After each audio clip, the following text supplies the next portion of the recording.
Hi everyone, এই ভিডিওতে আমি R15 ভার্সন 3 এর ইন্দোনেশিয়ান ভার্সনের বেশ কিছু সিম্পল বাট গর্জিয়াস মডিফিকেশন নিয়ে কথা বলবো।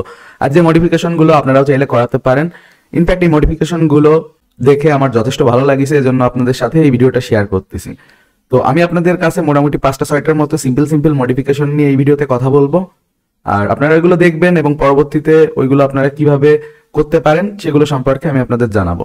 তো এই যে আপনারা যে মাঠগার্ডটা দেখতে পাচ্ছেন, এটার প্রাইস অলমোস্ট 2500 টাকার মতো। আর এটা আফটার মার্কেট লাগানো বাই ডিফল্ট, কিন্তু পিছনে জাস্ট অন্যরকম থাকে, যেমনটা আমি ছবিতে দেখাচ্ছি কিছুটা এরকম থাকে। এটা লাগানোর সুবিধা হলো যখন আপনি বর্ষাকালে অথবা অনেক ধুলার ভিতর বাইক চালাবেন, তখন পিছনে যে পিলিয়ন থাকবে তার উপর কাদা এসে ছুটে লাগবে না। আর সাধারণত আপনার বাইকের ব্যাক সাইডও তেমন একটা বেশি নোংরা হবে না। তো অবভিয়াসলি আপনি যদি R15 ভার্সন 3 এর ইন্দোনেশিয়ান ভার্সন চালান, তো অবভিয়াসলি একটা মাডগার্ড ইউজ করা উচিত আমার হিসাবে। তো তারপর যে মডিফিকেশনটা করা সেটা হলো টেল লাইটে। তো পিছনে যে ব্যাকলিট থাকে অথবা টেল লাইট বলতে পারেন আপনারা এটাকে। টেল লাইটের পাশাপাশি এখানে কিন্তু নাম্বার প্লেটেও মডিফিকেশন করা হয়েছে, বাট নাম্বার প্লেটে মডিফিকেশন করা আমি খুব বেশি রিকমেন্ড করি না, কারণ সরকার থেকে যে নাম্বার প্লেটটা প্রোভাইড করা হয় ওইটা ইউজ করা আমি সবসময় রেকমেন্ড করে থাকি। বাট যদিও আপনি স্টাইল ইনহ্যান্স করার জন্য আফটার মার্কেট ইউজ করতে পারেন।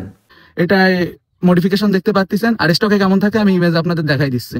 তো এটা করতে আপনার অলমোস্ট খরচ হবে হলো 3000 টাকার মতো।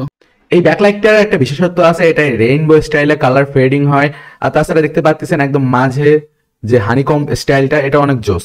আর এর পাশাপাশি এটার কালার কিন্তু রিমোটের মাধ্যমে চেঞ্জ করা যায়, সাথে রিমোটও অ্যাভেলেবেল আছে। জিনিসটা আমার কাছে খুবই পছন্দ হয়েছে। আর গাইজ আপনারা এই যে গোল্ডেন ক্র্যাশ গার্ডটি দেখতে পাচ্ছেন, এটির প্রাইস হলো 2500 টাকা দুই সাইড মিলে। আর সামনেও বাইকটাতে বেশ কিছু মডিফিকেশন করা আছে, যেমন এই জায়গায় নোজ উইং লাগানো আছে, নর্মাল উইং লাগানো আছে। এগুলো ছাড়াও এই জায়গায় মিররে কার্বন ফাইবার ফিনিশিং দিয়ে কাস্টম মিরর লাগানো হয়েছে। তো এগুলো মিলেও মোটামুটি 4-5 হাজার টাকার মতো খরচ করা হয়েছে বাইকটার পিছনে। শুধুমাত্র মিরর আর যে উইং দুটো দেখতে পাচ্ছেন, নোজ উইং আর সাইড উইং মিলে। তো বুঝতেই পারতেছেন বাইকটার মডিফিকেশনের পিছনে কিন্তু টোটালি ওভারঅল অনেক টাকা খরচ করা হয়েছে। আর তাছাড়া বাইকটাতে কিন্তু এখানে একটি সিকিউরিটি ডিভাইস ইনস্টল করা আছে, যেটা সম্পর্কে আমরা সবাই জানি, ট্যাসলক। তো ওই ট্যাসলক এটাতে সেট আপ করা। আর ট্যাসলক সম্পর্কে আপনারা টুকটাক সবাই জানেন, আমি এটা নিয়ে খুব বেশি আলোচনা এখানে করব না। তো এই যে মডিফিকেশন গুলো, ওভারঅল কিন্তু মডিফিকেশনটা গাড়িটাকে অনেক ইনহ্যান্স করেছে, গাড়িটার লুকটাকে অনেক বেশি অ্যামেজিং দেখা যাচ্ছে। তো আপনারা অবভিয়াসলি কমেন্টে কিন্তু জানাবেন যে কেমন লাগিছে আপনাদের কাছে। আর এই বাইকটা কিন্তু আমার একটা ফ্রেন্ডের বাইক। তো এখন কথা, এই যে মডিফিকেশনের যে পার্টস গুলো দেখানো হয়েছে এই ভিডিওতে, এগুলো আপনারা কোথা থেকে কিনতে পারেন অথবা এগুলো আপনারা কোথায় পাবেন। তো দেখেন, আপনি যদি ঢাকার হয়ে থাকেন তাহলে বংশালে যেতে পারেন, কিংবা খুলনা যশোর সাতক্ষীরা এই লাইনে হলে যশোরে যেতে পারেন। আর তাছাড়া চট্টগ্রামের লোক হলে চট্টগ্রামেও যেতে পারেন।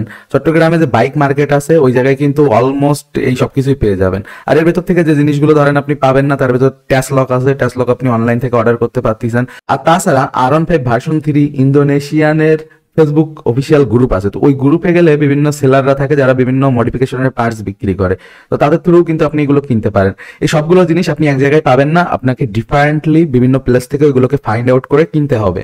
দেন আপনি এই মডিফিকেশন গুলো করতে পারবেন। আর এগুলো কে ইনস্টল করে দিবে? আপনার বিশ্বস্ত মেকার, যার কাছ থেকে রেগুলারলি আপনি বাইক সার্ভিস করেন, সেরকম লোকের থেকেই মডিফিকেশনের কাজগুলো করানো ভালো। সে যদি কিছু না বোঝে, আপনি ইউটিউবে ভিডিও দেখেন, তাকে দেখান, আশা করি পারবে। আমি কিন্তু ম্যাক্সিমাম কাজগুলো এইভাবে করাই, এবং তারপর আমার যে বিশ্বস্ত মেকার আছে যার কাছ থেকে আমি রেগুলারলি বাইক সার্ভিসিং করাই, তাকে দিয়ে ইনস্টল করাই, দরকার হলে ইউটিউব থেকে হেল্প নিই। তো আশা করি ভিডিওটি আপনাদের ভালো লেগেছে। যদি ভালো লেগে থাকে অবভিয়াসলি ভিডিওটিতে লাইক দিবেন, এই চ্যানেলে সাবস্ক্রাইব করবেন। আর যদি ফেসবুকে ভিডিওটি দেখে থাকেন, ফেসবুক পেজকে ফলো করেন, ভিডিওটা শেয়ার করেন। সুস্থ থাকেন, সুন্দর থাকেন, দেখা হবে নেক্সট ভিডিওতে। Have a nice day, good bye.